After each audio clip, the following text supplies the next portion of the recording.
നമസ്കാരം. Raf talk ഫുട്ബോളിലേക്ക് എവർക്കും സ്വാഗതം. റയൽ മാഡ്രിഡിൽ കിലിയൻ എംബാപ്പെ ഒരു ഫ്ലോപ്പാണോ? വ്യത്യസ്തമായിട്ടുള്ള ഉത്തരങ്ങൾ പലർക്കും പറയാനുണ്ടാവും. പക്ഷേ ജൂഡ് ബെല്ലിംഗാം കഴിഞ്ഞ ദിവസം പറഞ്ഞതാണ് അതിൻ്റെ ശരി. എംബാപ്പെ ഒരു ഹ്യൂജ് പ്ലെയറാണ്, വലിയ ടാലൻ്റുള്ള കളിക്കാരനാണ്. അപ്പോൾ അദ്ദേഹത്തിന് മേലുള്ള എക്സ്പെക്റ്റേഷനും അതിൻ്റെ പ്രഷറും വളരെ വലുതാണ്. അത്രയേ ഉള്ളൂ അതിൻ്റെ കാര്യം.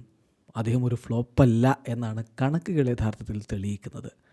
10 ഗോളുകളായി ഓൾറെഡി അദ്ദേഹം റയൽ മാഡ്രിഡിന് വേണ്ടി ഈ സീസണിൽ നേടിയിട്ട്.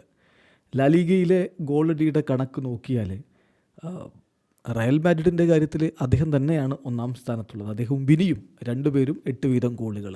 ഏറ്റവും അധികം ഗോളുകളുമായിട്ട് റോബർട്ട് ലെവൻഡോസ്കി ഒന്നാമതാണ്, 15 ഗോളുകൾ. രണ്ടാമത് റാഫീഞ്ഞ 9 ഗോളുകൾ. തൊട്ടുപുറകിലുണ്ട് കിലിയൻ എംബാപ്പെ. ഇനി നോക്ക്, മറ്റൊരു സുപ്രധാനമായ കണക്ക് ഞാൻ പറയട്ടെ. 2024-25 സീസണിൽ റയൽ മാഡ്രിഡിൻ്റെ കളികളിൽ മാൻ ഓഫ് ദി മാച്ച് നേടിയവരുടെ കണക്കൊന്ന് നോക്കാം. ആരാ മുന്നിൽ? Kylian Mbappe. 6 man of the മാച്ചുകളാണ് അദ്ദേഹത്തിന് ലഭിച്ചിട്ടുള്ളത് 2024-25 സീസണിൽ റയലിനായിട്ട് കളിച്ചിട്ട്. ഫെഡെ വാൽവർദേക്ക് 3 എണ്ണം, അദ്ദേഹമാണ് രണ്ടാമത്. വിനിയാണ് മൂന്നാമത്, 2 എണ്ണം.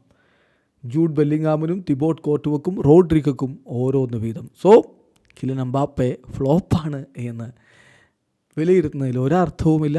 മറിച്ച് അദ്ദേഹത്തിന് മേലുള്ള എക്സ്പെക്റ്റേഷൻസ് വളരെ കൂടുതലാണ്.